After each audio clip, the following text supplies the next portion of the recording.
Hi, I'm Patrick Dawson. I'm the Technical Director for World of Warcraft.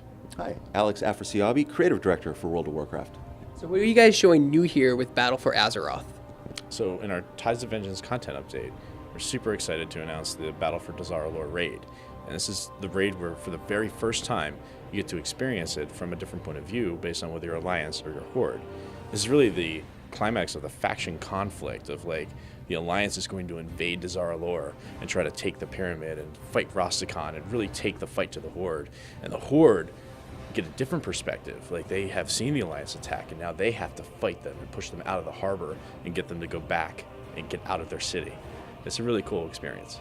You guys did something very unique with Legion when you had the opening instance group where you had both Horde and Alliance side doing the same thing. In this raid, do you think we'll have to do a little PvPing in it at a certain point?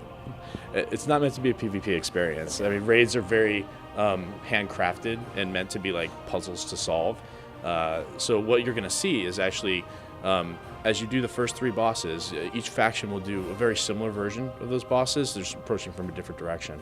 And then you'll get to see what the story is like from the Alliance side. So even if you're Horde, you get to experience the story, like what happened.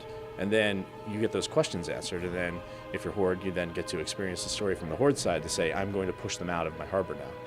Let's talk about the changes. I heard about some changes you're making to the Warmode. Yeah, so a lot of this is still on the PTR right now. We're getting feedback on it actively. But mostly what it is we want to be able to reward people that are participating in it, especially if they're maybe the underdog or maybe imbalanced a little bit. We want to incentivize getting out in the world and engaging with other players.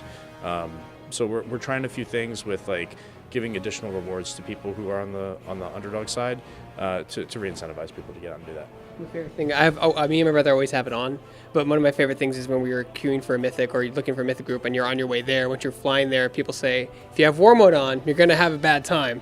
And I land, and then I turn the corner, and then I instantly get blown up. It's my own fault, but I don't know, I get a kick out of that for some reason. Well, I mean, it's always fun to have organic experiences in the world for PvP. I've done a lot of PvP myself. Like, a lot of it's been Battlegrounds too. Like, I have over 200,000 honorable kills. I grew up on a PvP server. I love to kill people. I know, it's ridiculous. So when I get a chance to engage in PvP with people, like, it's a lot of fun. One of the things that I actually enjoy the most is grouping, like, in a small group of 5, and, like, you're this war party that's just going out and finding people. And I found that, like, okay, sure, you run across some people and you might kill, like, a solo guy, but then that guy broadcasts in general chat. He's like, dude, there's some horde here. I need help. And then suddenly a group of 5 come out to meet you. And then you get that real conflict. And then if you beat them, then there's like 10. And now you're like, uh-oh. So when those moments happen, like, that to me is, like, really what World PvP is supposed to be. And I love participating in stuff like that. That takes me back to the Guribasha Arena days when you were like, oh, there's a few people here. And you're like, go in. No, I don't want to go in. And then all of a sudden, sometimes you'd be passing by and there'd be like 50 people in the Guribasha Arena. Those were the good old days. Stranglethorn days, absolutely. Memorable. So guys, talk about, you guys are also introducing new races in this next Tide event. Just talk a little bit about what that and what classes they can make. Because I've seen mixed things all over the internet and I don't know what's true or not. We are introducing the Zandalari, which everyone should be familiar with by this point, as well as the Kultirans. And in terms of classes, we are introducing some new classes. Right now, there's still a debate out as to whether or not Kultirans can be mages as of yesterday.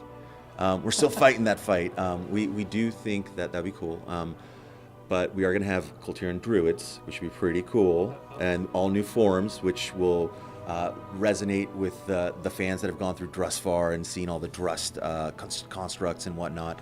And then similarly for the Zandalari, we're going to have another Paladin race, so it should be pretty awesome. Can they be shaman?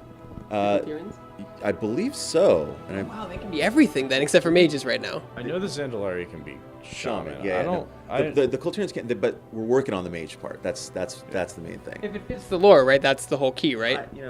I think it does, but there's more to it than lore sometimes. So it's an ongoing discussion. You guys mentioned the new Worgen models because when you guys did the graphics revision, I think Goblins and Worgen kind of got skipped because they were right in that middle ground to where they looked good enough. They didn't need to be redone, but now you guys are redoing them. Yeah, I mean, as time goes on, we always look at not just like updates to our character models, but better ways to customize your character too. And as we make these model improvements, you get additional ways to customize characters like glowing eyes and those sorts of things. So you're absolutely right. At the time when we did the model update, Worgens and Goblins weren't quite as older. They didn't feel as old as the old models absolutely did. So it made sense at the time to not address that. But now that we are where we are with the game looking as good as it is, it's like let's give these guys a little love too. All right. So we're happy to bring that in 8.2.5. I also heard that you guys are doing some kind of world PvP event similar to like the supply drops we currently have in Zandalari and Kultiris. Well, we're doing the assaults. So each side's faction will be able to kind of go to the other continent, and it'll open up a bunch of world quests and then kind of have a finale, kind of like Legion assaults were, where you have the big culmination or the big capper scenario in a very similar fashion. So that should be pretty cool, and hopefully if you're in war mode, perhaps you'll have some interesting encounters.